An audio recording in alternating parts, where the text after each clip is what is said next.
பாவக்காய் குழம்பு வைக்கிறேன். வெள்ளை பாவக்காய் குழம்பு பாருங்கள். புளி கரைச்சி ஊற்றி வச்சு இது கூடவே பாவக்காய் கட்டி இதுக்கு முன்னாடி ஒருக்கா போட்டிருக்குறோம். இது வெள்ளை பாவக்காய் பாருங்கள். காய் முழுகிற அளவுக்கு தண்ணி ஊற்றி வச்சுக்கலாம். அப்படியே வேகட்டு. புளியில் நல்லா வேகட்டும். மஞ்சப்பொடி கொஞ்சம் போட்டுக்கலாம்.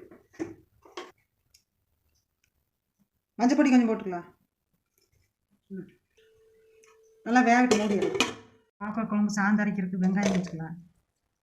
ஒரு 7 மிளகாய் வச்சுக்கலாம். வர மிளகாய் ஒரு பெரிய ஸ்பூனில் கொத்தமல்லி, பூண்டு ஒரு 10 பல் பூண்டு, ஒரு சின்ன ஸ்பூனில் சீரகம், கருவேப்பிலை தலையை வச்சுக்கலாம்.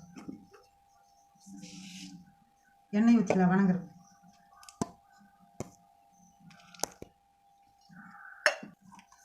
செவக்க வணங்கிட்டு வறுத்து சாந்து அரைச்சிக்கலாம். வணங்கிட்டு இது கூடவே ஒரு தக்காளி பழம் போட்டு 2 வணங்கிட்டு சாப்பிடும். நல்லா செவந்துருச்சு. அடுப்பு ஆஃப் பண்ணிக்கலாம். ஆஃப் பண்ணிவிட்டு தேங்காய் பூ போட்டுக்கலாம். அது கூடவே பொட்டுக்கடலை, பட்டை, சோம்பு, கிராம்பு 2 போட்டுக்கலாம். ஒரு சின்ன ஸ்பூனில் கசகசா போட்டுக்கலாம். மஞ்சத்தூள் கொஞ்சம் போட்டு நல்லா கலந்துட்டு சாந்து அரைச்சிக்கலாம். சூடு ஆறணும்னா பாவக்காய் வெந்துருச்சு. நல்லா சாந்து ஊற்றிக்கலாம். சாந்து ஊற்றிக்கலாம்.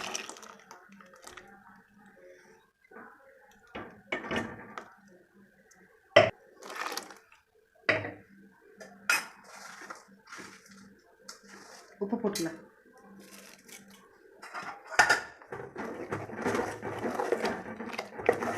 நல்லா வேகட்டு. வெந்த பண்ணாலும் தாளிச்சிக்கலாம்.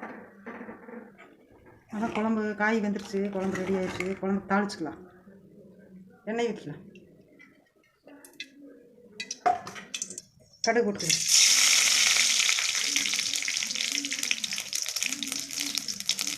கருவேப்பிலை தாளிச்சிக்கலாம்.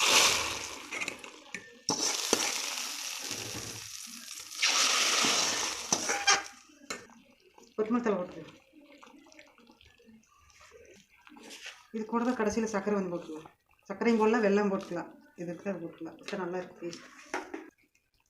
நாங்கள் அடிக்கடி இப்படி செய்வோங்க. பொரியலை விட குழம்பு தான் நல்லாயிருக்கு. நீங்களும் செஞ்சு பார்த்துட்டு சொல்லுங்கள். சாப்பிட்டு பார்த்துட்டு.